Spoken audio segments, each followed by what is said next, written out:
Hey Guru Nation, welcome back to the clinicaltrialsguru.com. I'm with Dr. Josh Luke. Dr. Josh Luke wrote this book. You want to grab the book? Sure. Health-Wealth. Yep. Right. Health-Wealth.com actually is the website too, so you can go check it out. Go check it out. If you missed the video on hospitals and inpatient studies and nursing homes, former hospital administrator, former nursing home administrator, we talk about local hospitals with central IRBs, university hospitals with local IRBs, nursing homes, assisted living facilities, all the options for running your inpatient studies. This is somebody who ran these units, right? Yeah. Ran these places. Hopefully never again. It's not. I was a CEO for almost 10 years, and it was a great experience, but hopefully I'm done with that chapter of my life. Yeah, and now, a new chapter of your life, a LinkedIn superstar, right? When did you first start getting into LinkedIn? I've always been a fan of LinkedIn. I've just always been big on networking. I'm a very social person. When I started, good segue, because as I was a hospital CEO, and as you heard on the other show, if you already listened to it, I started as a nursing home administrator, which is a rare transition. But then when the Affordable Care Act came along, all of a sudden I went from kind of the outcast of hospital CEOs to the one that everybody had questions for, because the Affordable Care Act, Obamacare, really forced hospitals and nursing homes to work together. So I started getting a lot of requests to speak, and then I got asked to write a book about that. So how did that speaking start? I've always loved to speak. I've always been comfortable in front of audiences, even as far back as high school and college. I was very comfortable in front of audiences. I loved doing panels, and so when the Affordable Care Act, when Obamacare included a hospital readmission penalty, and to give you the 10-second version of that, hospitals, if they discharged you home today, your mom, and then brought her back tomorrow, we get paid again. And the federal government said, no way, we're not going to do that anymore. If you didn't do it right the first time, we're not going to pay you. So they came up with this readmission penalty.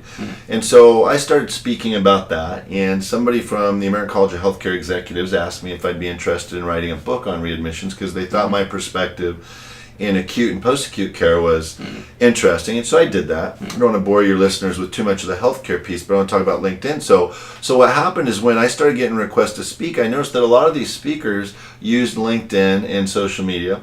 And what you probably don't know about me is my first jobs out of college were with public relations firms, the largest in the world. And so I learned by trade. My first jobs after graduating with my master's degree was learning how to give people publicity, good publicity, based on relevant content, which really is the underlying point of this whole interview, that your growth on social media on a platform like LinkedIn is about delivering relevant content. And you mentioned my recent article called Video Killed the LinkedIn Star. Yes. If you're a Gen Xer like me, you know that's the name of the first video they ever played on MTV, right? Is Video Killed the Radio Star.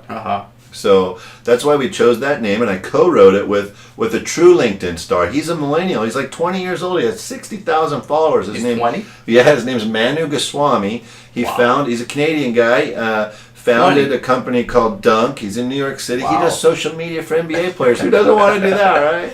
Amazing. But so the article that Manu and I wrote, and it's timely because, Dan, you're going to be joining us at this event called the Masters of LinkedIn in Los Angeles in May. If you guys haven't heard about it, I think it's at socialmediamastersseries.com. Socialmediamastersseries.com. First of its kind. I'll be speaking on a panel. Dan will be on a panel. Manu will be there on a panel. If you are an active LinkedIn user or want to become one, get to this event. You will learn so much in one day. Part of the reason I agreed to go participate in this is because I want to learn from folks like Dan and others about how they're using it. And LinkedIn's actually reached out to me last week about how they can get more involved in the event, because it's a freestanding event that they're not quote unquote affiliated with, but they're like, Josh, there's so many influencers coming, we'd love to come have a focus group. So I'm excited about that. But the point of that article and the point of this interview, first and foremost, is on LinkedIn, you must deliver meaningful business content, not motivational sayings, okay? Not ridiculing other people, not pictures of your family or things that are cute. Do not post, do not write a story, do not do a video that isn't going to enhance at least a few of the users' business acumen or expertise. That is the number one hack you need to know. Number one, a pet peeve of mine is getting spammed with copy and paste messages. Yeah.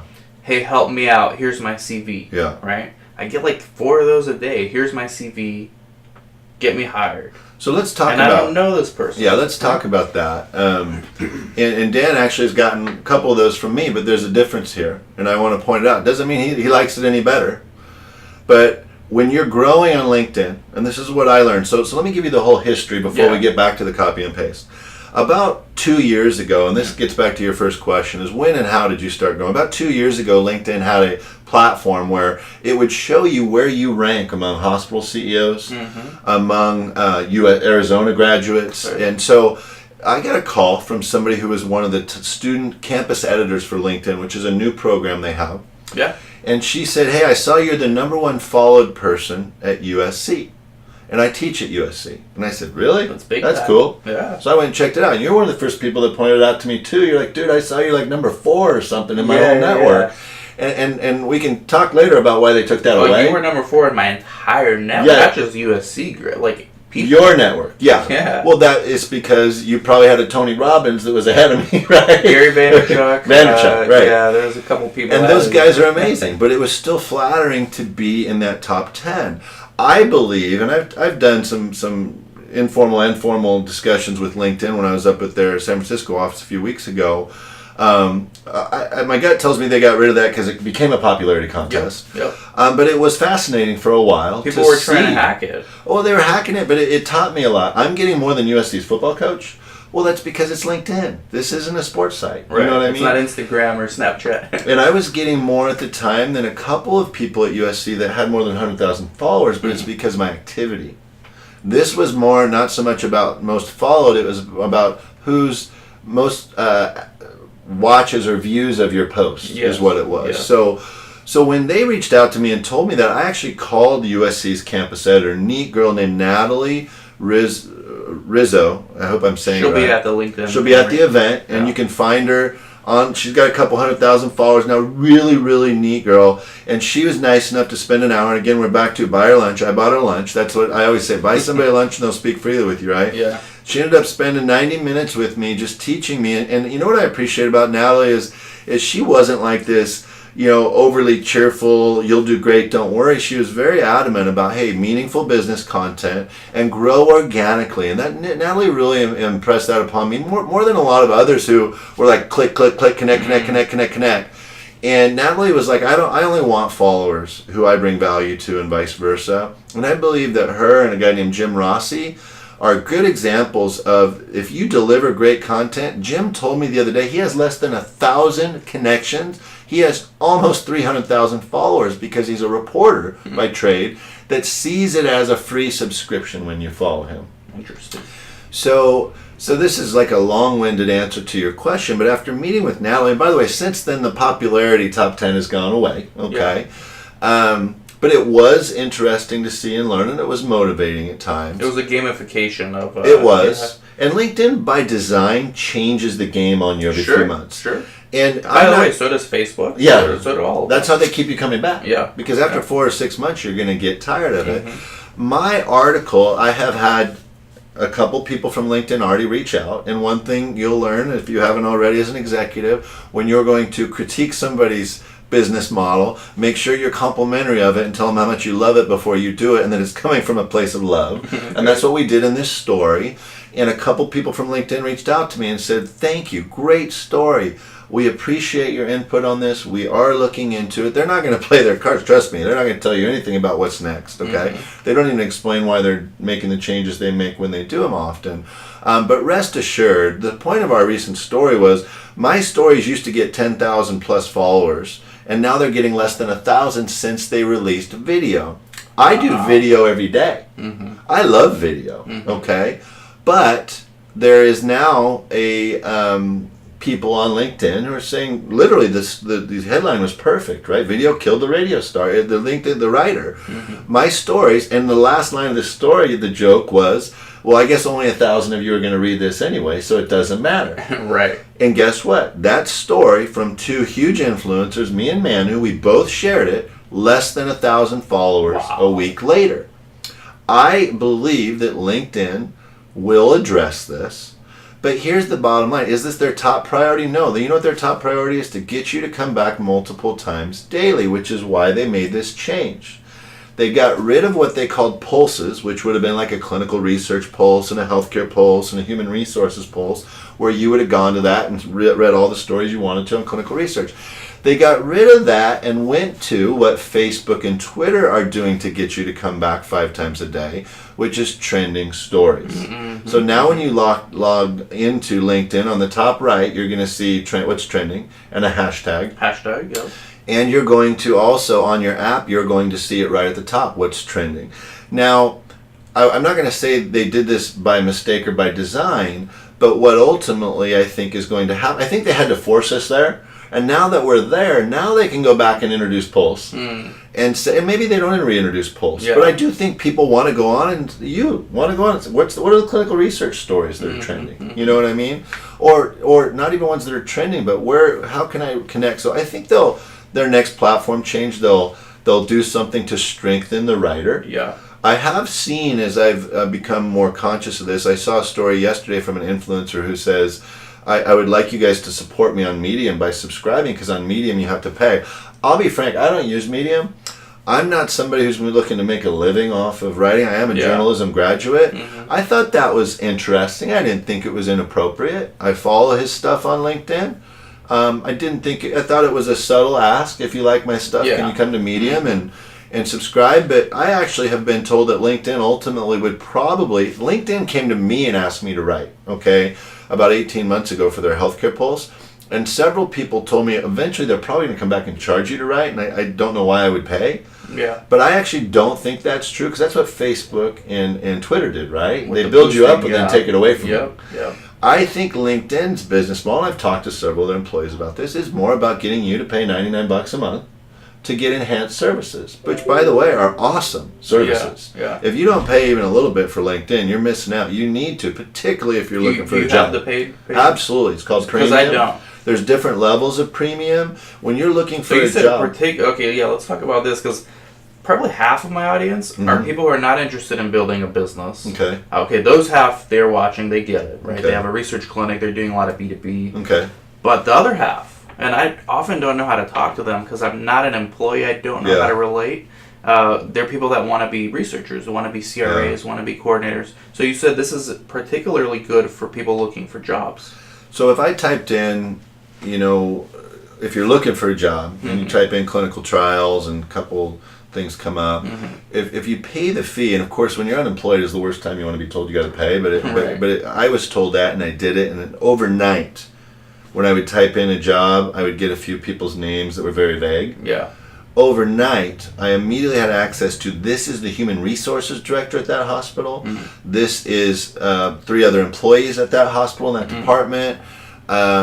They're basically keeping that from you on purpose, right? But when you buy it, you get access to it, and you get access to something called an in-mail. An in-mail is what's required when you're not connected with somebody. They give you like 30 of them a month or something. And I know there's people out there that hack that and get around it.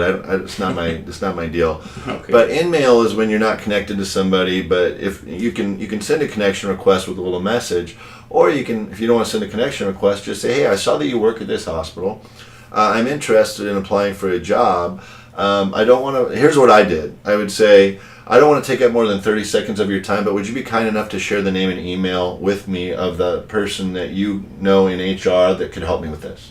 Or the hiring agent. Yeah. My big thing is, and again, because I come from a hospital CEO world, when you're going to do an ask, make it very short. I always say, I typed this email so you could forward it, because everybody appreciates that, right? And just say, it'll only take 10 seconds, here's my ask. You're not asking them for a phone call, you're not asking for this, you're not asking for that. Can you forward this, or simply give me the name and email of the person that you think could help? I used to get like a 50% response rate. Really? Yeah. So for all of you guys looking for employment, which is like half of you guys. Yeah. LinkedIn Premium, I have not tried it. Is it $99 a month? Yeah, or you can pay annually and save a few bucks. But I mean, if you just, I think my thing was I'm just going to pay monthly and cancel it. But you fall in love with it, so you don't. And it's good for B2B development too, right? And guys, if you work for a company, a lot of times they'll pay for it for you if you can convince them, put it on your expense report. So that's one way to approach it. But so You know, I know I've been doing most of the talking on this interview, and they're here to listen to you, but the basic concepts of LinkedIn are bring meaningful business content. If you don't do that, you will lose credibility. And so let me tell you how I know that. I have 30,000 connections, and they cap you at that. I have about 34,000 total followers when you combine connections and followers. Every 3 days, I'll drop down to 29,999, which guess what? That means somebody decided that they didn't like my stuff anymore. And I may have offended them. I'm provocative by choice. Unsubscribe. Yeah. But more likely, it's somebody saying, this guy posts 3 or 4 times a day and it's always on my feed, and I'm not interested in his healthcare stuff. Yeah. And that's probably somebody from 10 years ago that I used to work with in sports marketing. I don't know who it is. I don't care. But what I do is I usually I get probably 25 requests a day to connect now. And I'll go find the one that's most relevant to me. And that's the next point I want to make is don't fall in love with quantity on LinkedIn, because they will actually shut you down and unsubscribe you, and you have to beg forgiveness to let them, if you just click and connect with people. Focus on quality. Wow. And it's hard to hear that when you want to grow. But man, I had a story get caught up in the algorithm, which I'm not an algorithm guy. I know how it works. I understand. I have people that tell me a like is worth 1 point and a comment's 2 and a share's 3. I've heard that. I don't play that game. I can introduce you to a lot of people, and they'll be at that Masters event, that's the game they play all the time, which is why they will respond to every comment on all their stories. They will like it themselves, and that's all cool. I'm not saying I don't do that. I had one get caught up in the filter about 2 months ago, which taught me. It really quickly got a lot of views. It was a video. It was actually a video about my mom. She almost passed away. I remember that. And I videoed her from the hospital bed because I was really frustrated about something that happened in the hotel room. My father rescinded the DNR, and I'm not mad at him. That's his right. He rescinded my mom's do not resuscitate when the doctor asked him. And I wrote about that in my last book, Execute. I wrote about that. Let me grab that. This is my last book right here. It's called Execute, a former hospital CEO tells all on what's wrong with American healthcare. There's a story in there, okay, about how in the heat of the moment, people in the hospital will change their loved one's wishes because they feel guilty. Yeah. So anyway, I did this post with my mom in the hospital bed, and the tagline was, my mom almost died today. And I got a couple haters say, you're taking advantage of your mom. I'm fine with that. You know how I handle haters? I hit delete. I don't care. I don't respond. And I've found that most of the influential people do that. But I've also found that they make me more relevant, so thank you if you're one of those haters. I have a couple of trolls like you do that will actually show up at events I'm speaking at, and they will purposely try to make me look bad, which is fine. It makes me look more relevant, I thank them after the fact. But that one got caught in the filter because it was heartfelt. It was timing. Timing's always critical. I'm a big Tuesday morning guy for posting if you want good exposure, because you have kind of nobody looks Monday, nobody looks Friday. On the weekends is the theory. So Tuesday morning you have 3 good solid business days of people to link and follow. Good strategy. Yeah, and I actually have the data to show that Wednesday and Thursday are equally as good. But here's another thing that I've learned, and you may if you do LinkedIn video. I'm getting more than 5,000 views on every video, but it's not in the first 3 days.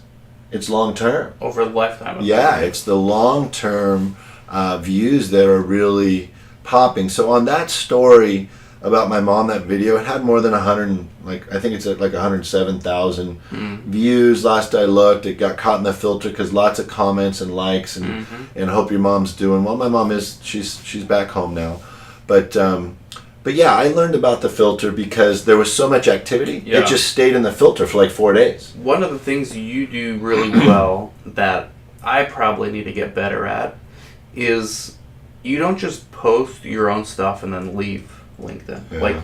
I tend to get caught up in that because I'm on all these platforms. I do a video, I put it on, and then I'm out.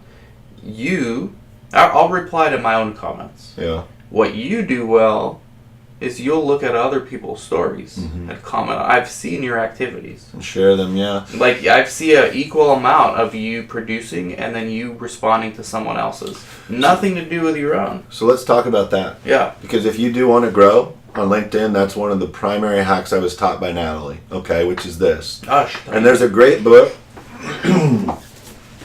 It's called Mastering the New Media Landscape Excellent. by a friend of mine named Rusty Shelton. I'm actually going to be with Rusty this week in Charleston. He is a Twitter hero, superhero. This is a fantastic book. Yeah. You gave it to me to read. Yeah, so, and I give it to a lot of people, Yeah. but I always keep my own copy because it taught me a lot. So it's called Mastering the New Media Landscape, Rusty Shelton, and I don't know Barbara Cave Hendricks, but I'm sure she's equally a genius. This book helped me a lot, and what was interesting is I already did 80% of what it teaches you to do, but it was the other 20 that I really needed to hear. And the other 20, the main thing I needed to learn was you need to drive people to drjoshluke.com, not to your LinkedIn page, Josh. And that's hard for me because I love LinkedIn.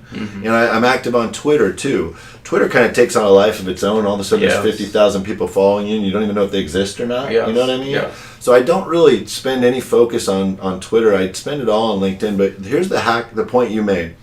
This book talks about this. Only sell something 5 to 10% of the time. Only promote your stuff 10 to 20% of the time, even if it's not selling, if it's just a podcast. And I have a podcast as well. Yeah. But what the hack that made me grow the most is when I understood the difference between long form media, which we just talked about. That's when I write a story, 800, 1,300 words, and I post it. Okay? On Forbes or on LinkedIn, you can actually write it anywhere and just put a hyperlink, right? Short form is when I say, hey, Dan, great podcast today. I really enjoyed this one. Thanks. That's short form, okay? Now we have video, right? That's another component. So when you want to grow on LinkedIn, it's best to do all of them, but short form is where you'll get the most growth. What people love about my activity on LinkedIn, more than my stories, hurts me to say that, okay, is the short form. And this is something that Dan is doing more of now, I know, is he is the clinical trials guru, so anything relevant to his audience, he's going to share. And guess what I love about Dan? Because I adopted this a long time ago. I'm not afraid of competition.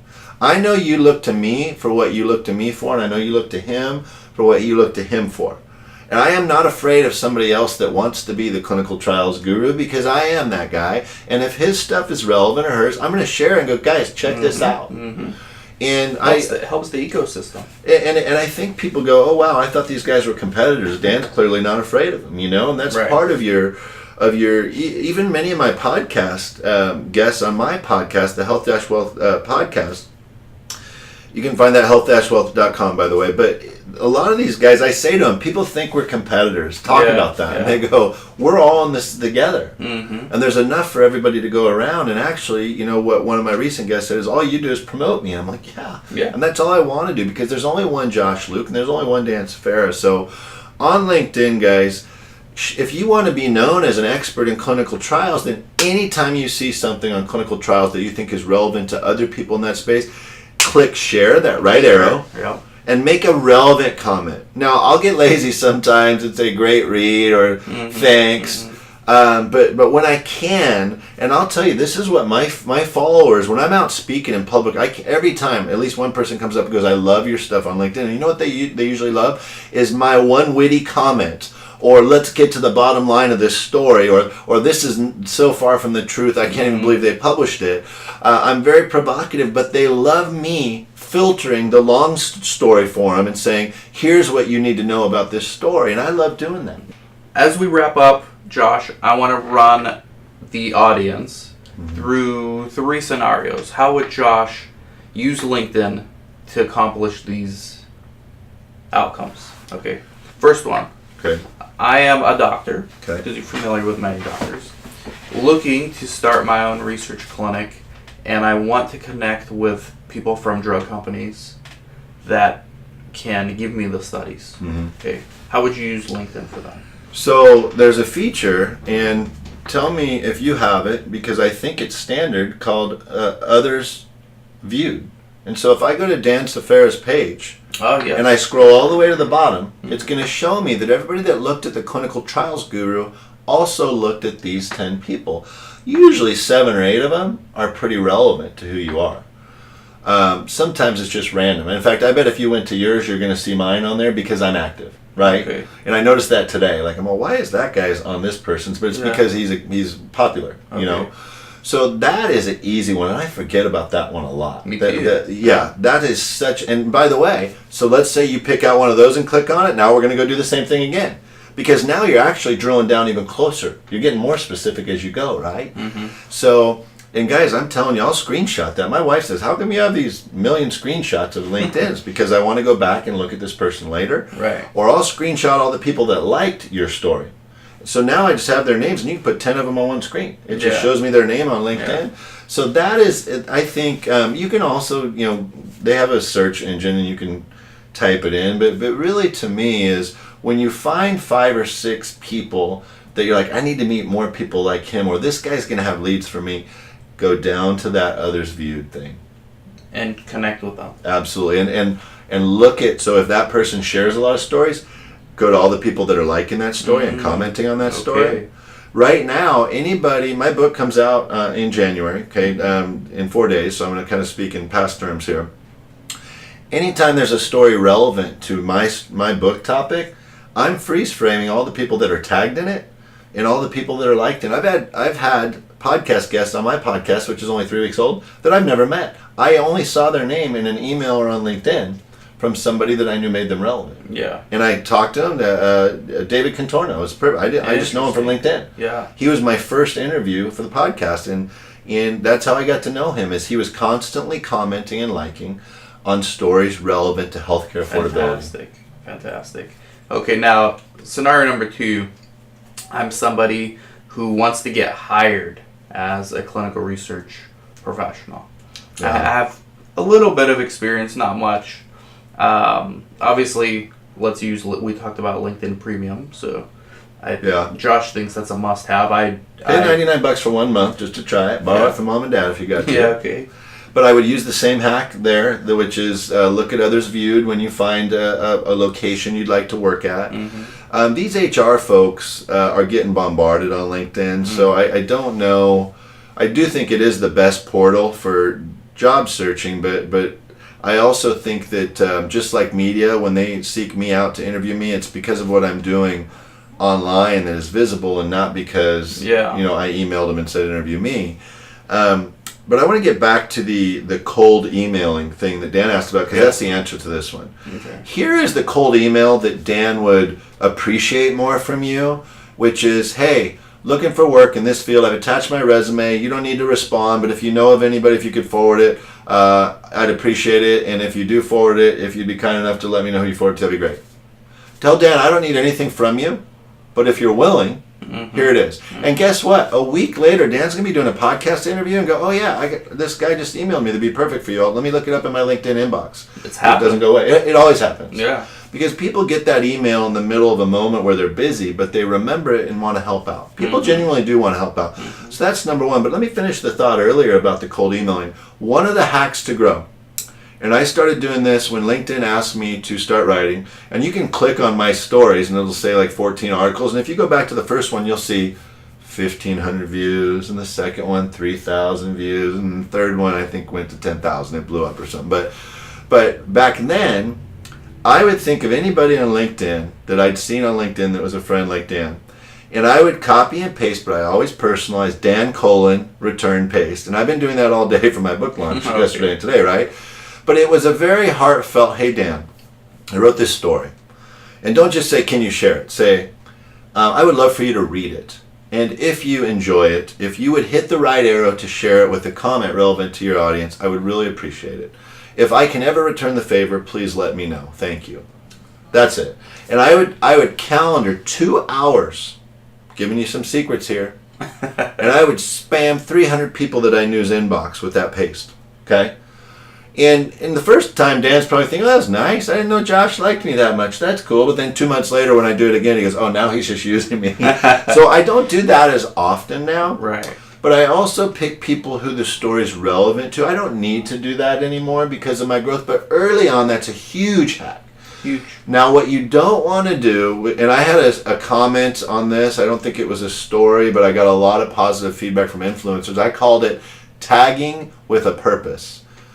Don't tag me because I have 34,000 followers. I used to get mad and delete it. Now I go, this person looks bad, not me. Yeah. It makes me look like a celebrity when they tag me. Yeah. But there are people who will tag you on stuff you don't agree with that's controversial and political, so I will delete myself there.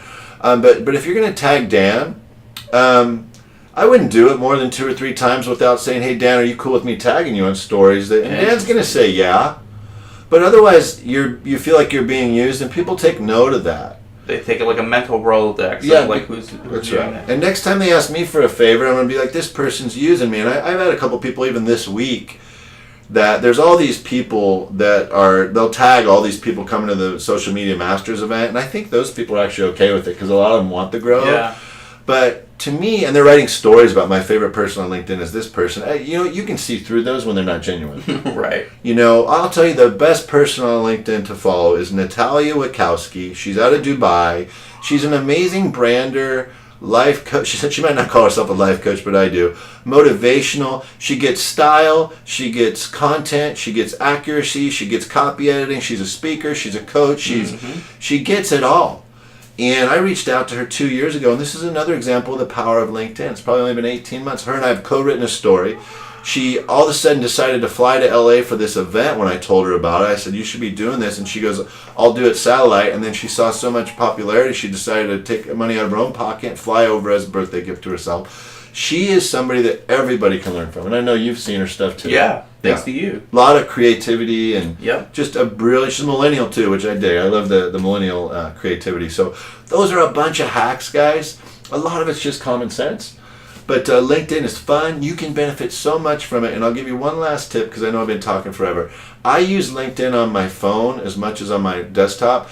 And I use it during downtime at the airport, when I'm in an Uber. A little embarrassing, in the bathroom, but this is downtime. Yeah. Because otherwise it does become addicting and it can overtake you. Yeah. Right?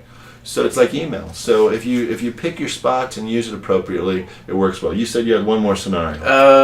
Well, Number one 3. is it's really B2B or getting hired. So those are really 2 scenarios. And they're all related. I think There's so everything many, we've talked yeah, about is yeah. so related. You're either trying. Well, there's a third one, but we probably don't need to tell them. So you're either trying to build your brand, Yeah. which is the third one. Yeah. Right? That's what you and I do.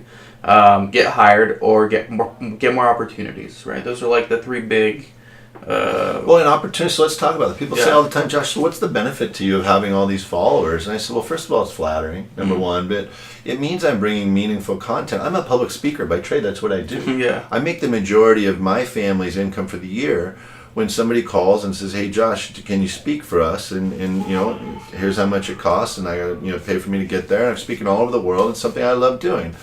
I probably get 4 to 6 gigs a year from people I've never met that just like the quality of my post and the content of my post. So when we're talking about B2B, guys, it's all these tactics that we have talked about. But let's look at me, for example. I'm a public speaker. I make the majority of the money for my family. My income is based on people hiring me to public speak. I'm probably getting 20% of my bookings from people I've never met that have seen me on social media. And that's a great compliment to the 50% that are referrals and the other 30 to 50% that see me speak and go, "We got to have him speak." So there's nothing better than getting paid 10 or 20 grand to go speak for somebody who's never met you, but they know your quality's good and your content's good. Yeah. So growth, volume, and I will tell you, once you get to about 20,000, it almost starts to snowball. My buddy hit 100,000 less than a year ago, and he's almost at 300 now, Jim Rossi, because it's just, you're almost making yourself go viral. Yeah. Because there's so much exposure every time that you do anything. And I think after this Masters of LinkedIn Summit in Los Angeles that you and I are participating in, I think you and I are both going to see a lot of growth because all the other people there, we're going to be associated with them. Right. And I think, I think most of the people at that event have at least 6,000 followers, and most of them have more than 20. So, wow. Yeah.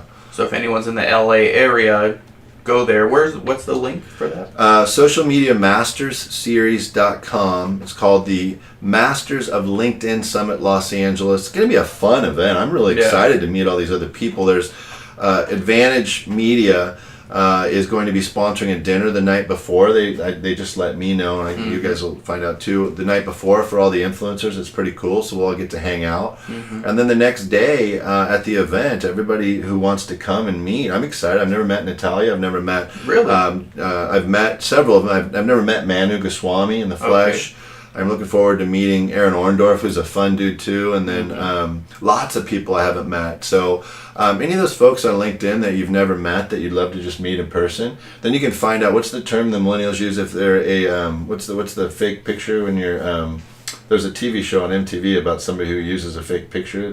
Burner account? No, not a burner account. It's what's that term? It's an animal when they. Oh gosh, I can't think of it right now.